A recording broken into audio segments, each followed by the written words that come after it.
So, oke, gue langsung aja kita bakal bahas nih game yang lagi populer sekarang. Ada games namanya Forza Horizon 6. Nah, ini Forza Horizon 6 ya. Kali ini gue akan bahas untuk spek requirement-nya gimana sih ini. Ya, ini ada minimum sama recommended-nya, but gue akan fokus ke recommended-nya ya. Gitu ya. Ini i5 12400F, Ryzen 5 5600X dengan minimal RAM 16GB, grafiknya 3060 Ti atau 6700 XT atau Intel Arc A580, support dari X12, networknya ada ya, bisa pakai wifi internet lah ya. Habis itu paling nggak ada space 167GB ya.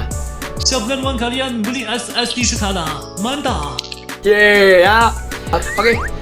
Untuk main game Forza Horizon 6 ini dari Agres Crowlite di harga 15.200 ya. Dengan RAM 16GB, oke, OS DOS ya. Di sini di harga 16.400 ya, udah 8K terjual. Gue buat yang simple aja. Jadi di sini pakai i5 12500F ya. Habis itu pakai MSI ya. Oke, pertama kita akan bahas dari prosesor dulu. Pakai i5 12500F, dia udah 6 core 6 threads ya. Masih oke ya, 6 core 6 threads ya. Pakai RTX 5060 juga masih bisa banget. Buat main Forza ya, frekuensi 2,5 atau 4,4, cache L2 total 75,5 MB, keluaran tahun 2002. Kita akan cek lagi di Tech For Up juga. Di Tech For Up. Oke, sudah 6 cores 12 threads dengan cache L3 18 MB. Frekuensi 2,5 atau 4,4 ya. Keluaran tahun 2002. Pakai MSI. Oke, yang ini ya, Pro H610M DDR4. Wah, kalau upgrade ke i7 gua nggak saran sih, jujur ke i7 gua nggak saran ya. Dia udah support, ada memory boost, ada core boost, ada audio boost ya, udah Lightning Gen 4 ya. Ya, cuma kalau untuk i7 gua nggak saran ya. RAM-nya ambil Kingston ya. Untuk RAM ambil Kingston udah support 3200 MHz. SSD JITA, setahu gue JITA itu dia nggak ada di RAM-nya ya, jadi biasanya dia akan ambil ke dia punya RAM ya. Untuk GPU-nya ambil Genworth. Nah, ini Genworth RTX 5060 ya. Bener ya, RTX 5060 8GB, garansi 3 tahun ya. Jadi Genworth RTX 5060 memberikan kinerja pendinginan yang handal dengan pengaturan kipas ganda, oke, ada dual fan ya. Oke, udah ada RGB di samping ya, kita bahas simpel-simpelnya aja dulu ya. Oke, GPU RTX 5060 nih ya. Habis itu kecepatan clocknya 2497, oke ya.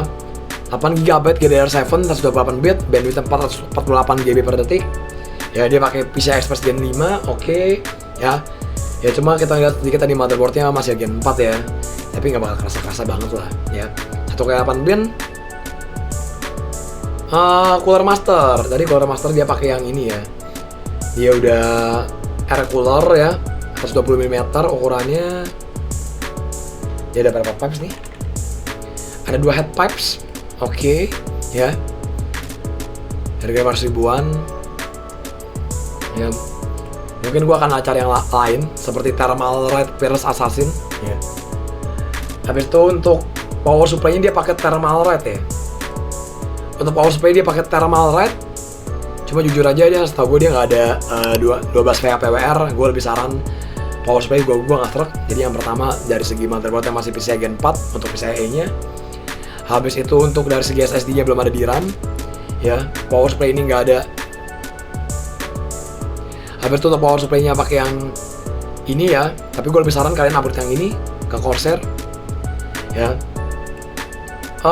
Habis itu dia juga pakai untuk case-nya pakai Cooler Master ya. Cooler Master ya, jujur gue sebenarnya nggak gitu serak sama Aquarium, gue lebih sebenarnya miss ya. Habis itu tadi dia juga pakai controller ya. Ini pakai controller, dia support nih up to 10 ya, 10 fan dengan 4 pin PWM ya, bisa buat 10 fan RGB ya. Oke, ada support remote controlnya juga ya. So oke, kalau menurut teman-teman gimana nih ya? Ya, but menurut gua kalau kita ngebahas sedikit untuk Forza Horizon 6, kayaknya game optimalisasinya cakep ya. Itu aja. So yaudah, semoga video bermanfaat dan sampai jumpa di video selanjutnya. See you later, bye bye, ciao, thank you, dadah.